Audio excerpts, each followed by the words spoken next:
Alright guys, the northwest wind has been blowing. We've been fishing this gut right here in South Bay. And me being an airboat, I'll run all the way up here by these islands.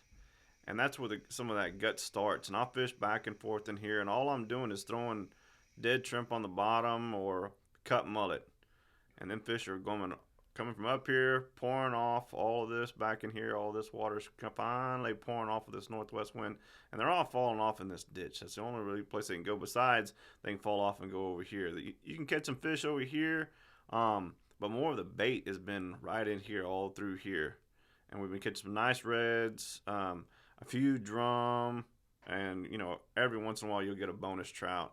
Then as the day progresses, I'll kind of move out and come over here a little bit. The water's pouring off even more, and I'll come right over here on this point right here by South Bay, and I'll see if there's any fish right here on the drop off. If there's bait there, then I'm fishing it, and I just work my way all day back and forth through here, just kind of bouncing around with that live shrimp or cut mullet on the bottom. All right, guys, y'all got to remember I'm in an airboat, and there's some holes back up in here, right on the back side of quarantine. I am fishing all these holes back up in here. You find the bait, you find the fish, but in these holes, because all that northwest wind is dropping, all I'm doing is bounce around these potholes up here, and I'm all this.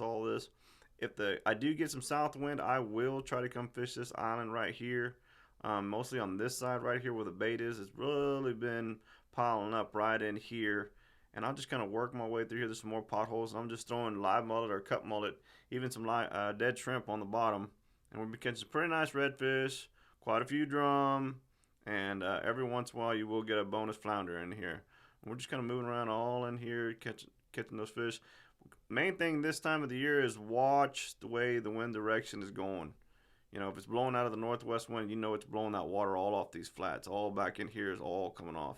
So you find the deep holes and you find the bait. That's where your fish are. Throw it on the bottom.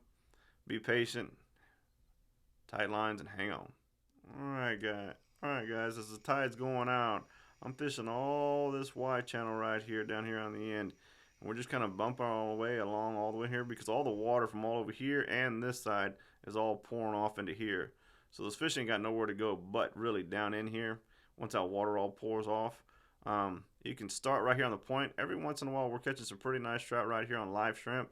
And as I work my way in here, I'm throwing either live shrimp or dead shrimp on the bottom because there is some drum and some redfish all mixed all in here. And I'm just kind of bumping my way along in here. Later on, as the winter progresses, you're going to start to see a few schools of drum and a few schools of redfish in here, and they just fall off that flat. You can come in here and throw it on the bottom and just catch you some nice fish. I do keep one rod with no weight on it whatsoever, just a hook. So if I find a school of drum, I can just cast that shrimp at them, and it just kind of floats down nice and easy, and they eat it. So again, find the bait, you're going to find the fish. Alright guys, y'all got to remember I am in an airboat. This water is skinny. You will not get back here in just a regular boat. So I'm running back in here, going through all these lakes in here. And these deeper holes, as that northwest wind goes out, I'm finding some deeper holes back up in here. And I'm just kind of bumping my way along in here. And I'll throw, pretty much all I'm throwing is dead shrimp. Just because there is some drum, there is some redfish, and they'll eat it. You just kind of bump around. But that water, when I shut down my airboat, that water is probably 7 to 8 inches deep. That's it. And those fish have been back in here just kind of muling around, feeding and everything. So we've been running back in here, catching some reds, catching some drum. And as the day progresses, I may move up to the front a little bit because I'll definitely start my way back here. And then I'll work my way up to the front in this deeper water once that wind and that tide starts going out. And I just kind of work along all in here, bumping along and catching some pretty nice redfish, some pretty nice drum. Again, just watch the way that wind's blowing. Use that wind to your advantage. If that wind's blowing out of the south, I like to come right up in here and fish all this because it's blowing that bait up all in here. But again, if it's fishing the northwest wind, then I'll come this way, fish this side.